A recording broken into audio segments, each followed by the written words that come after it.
Дараагийн мэдээ. Бүгд найрамдахад ордуулсан Манжуур Алтан эмээлийн замд тасалдсан машины эсмийн жолоочийн биеийн байдал муу байгаа тухайд бид мэдээлсэн. Тэгвэл өнөөдрийн байдлаараа уг жолооч бүтэн биеэ хөдөлгөж чадахгүй байдалтай байгаамаа.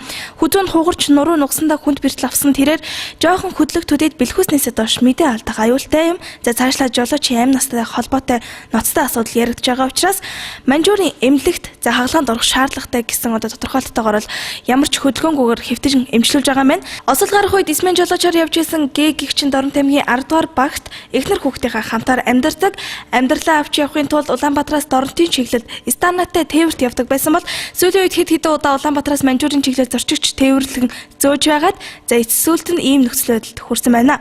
Өчигдрийн мэдээлжсэнээр жолоочийн арга гэрийнхэн бол эмчилгээний зардалд хагалгааны төлбөр гээд 10 сая төгрөг хэрэгтэй шаардлагатай гэж байсан боловч өнөөдрийн байдлаар бол яг нарийн мэргэжлийн эмчнэр үзээж шалгасны эцэст 30 сая төгрөгийн зардалтай хагалгаа хийгдэх шаардлагатай гэсэн хариултыг бол өгсөн байна. За тиймээс урьдчилан 20 сая төгрөгийг төлж байж хагалгаанд орох боломжтой гэсэн мэдээллийг бол ирүүлсэн байна. Тиймээс Дорнот аймгийнхаа нийт ард иргэд орон нутгийн удирдлагуудыг уг асуудалд анхаарлаа хандуулж нэгж гисэн залуу гэр бүлийг элдэг бүтэн амьдрахад нь тусалж хандивын гараа сонгохыг бол уриалж байгаамаа.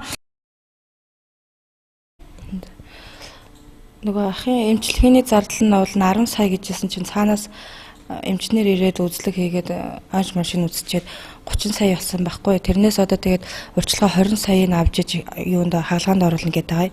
Тэрний болохоор бид нар арга гэрэн рахам тийм болохоор 20 сая бид нар өгөх боломжгүй. Тэгээд нутгийнхаа ард иргэдээс нэг тусалцаа юмд үзүүлээч гэж одоо ярилцлага өгч. Тэгээд хоёр хурдан хугацаанд л одоо нөгөө юунд нь хаалганд нь оруулахгүй бол нуруу нугсандаа гэмтэл тэр нь бүр нуруу нугсандаа орчвол амь насанд нь аюултай гэдэг байгаа байхгүй. Одоохонд бол эмчилгээ хийгдсэн байхгүй. Зүгээр л нөгөө өвчин намдах тариал тусал хийгээл байгаад байгаа. Тэгээ Монголд оруулах гэхээр бас Монголд бас оруулах боломжгүй болол тэндэл оруулах гал одоо тэндэл ялцгүй эцсийн харин өнөөдрөөр тийм урдаа оруулах болчиход байгаа. Одоо хамгийн эхлээл ямар ч лсэн л урьдчилгаа 20 сая мөнгөний 20 саяыг нь өгвөл хаалганд нь оруулна гэдэг байгаа. Тэгээ орон нутгийн ард иргэд болон нутгийн дарга удирдлагууд даргануудаас тусалцаа үзүүлээч гэж бас гуйж байна.